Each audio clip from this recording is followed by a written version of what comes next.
Today is 4/9/25, and my buddy's helping me replace a cat, but he's sitting down on the job. So he's still thinking though, thinking in and out. So we got this aftermarket cat here,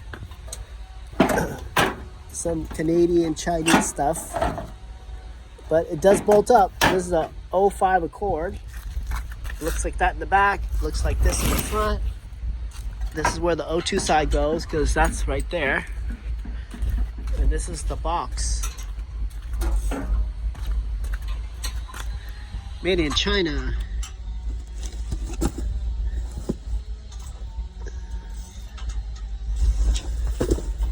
From Greater Nicks.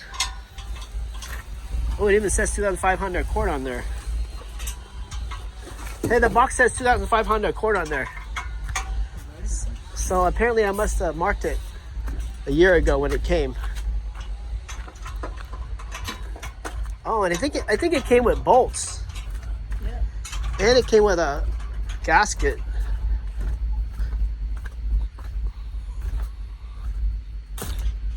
There's this gasket. I see two, but they're kind of a. Maybe I see one. They only give me one. Let's get some anti-seize in there so it opens up easily. So this cat's been opened up before. That's why it's so easy for you to open it. It's not been opened? It has. Okay, meaning they've replaced one already? Yeah. So you can see the well mark. See how it looks? See how this well mark and stuff is? Uh-huh. So this is all aftermarket stuff. That's why that bolt is so easy. If it was original, it'll be in there for like 15 years, 20 years. Yeah. It's very rusted, and it wouldn't be easy like today. Okay. Yeah, today is like a walk in the park. This one is tough. And then before we put it back, we're gonna use this. This is anti-seize.